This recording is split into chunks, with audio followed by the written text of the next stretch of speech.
my name is Julian Assange. I was born on the 3rd of July, 1971.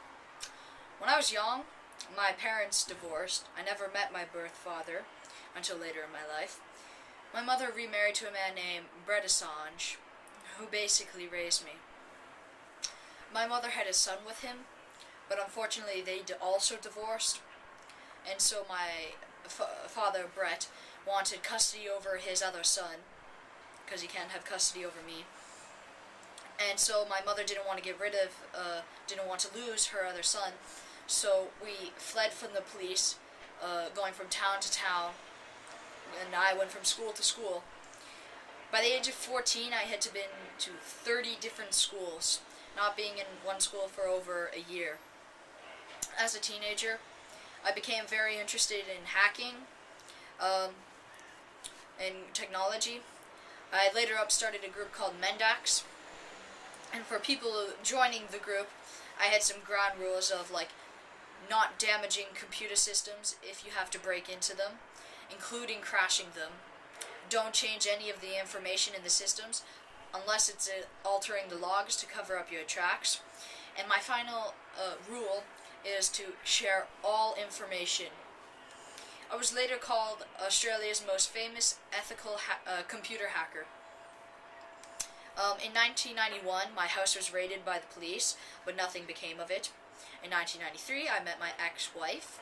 We also had a son, but we got divorced, and my wife wanted custody over my son. She won in the end. The trials went on for months. In 2006, I released Wikileaks, the site, and my site has gained a lot of attention. In 2007, I put on some documents and videos that went through the roof charts. My site was one of the most viewed. I was charged with rape by the Swedish government, but the charges were dropped a day later. And almost the entire time while my site has been up, I've received death threats from all over the world, but mostly the U.S. military. My son and lawyer have also received death threats like these. So to deal with this, I got one of the documents that has been sent to me. I feel like it will be very devastating to the government, to some of these governments. So what I did was, I translated into a complicated code that would be hard to break, and I released it on the internet. Now, I published on air that if I were to ever go missing, die, or put in jail, the code to the document would be released. So that's what I did with there.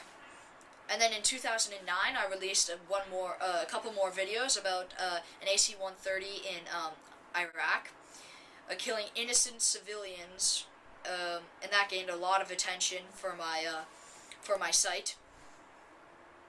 And that gained a lot of attention for my site. The man who sent me these videos is now in jail by the U.S. government for treason. Now, I did not want that to happen if it was up to me. I wish that man would be free, but that's the government's decision. I hear the family is arguing about how this man should be free, and it's not treason by telling the people that we're killing innocent civilians. I agree totally with this. And this man, in the video, you can see him taking this child that was shot at in the video, and without him, that child would have been killed and died. And so, thank you to him for sending me this video and saving that child's life. And I continue to put stuff on my site, and I hope WikiLeaks will go on forever. Yeah,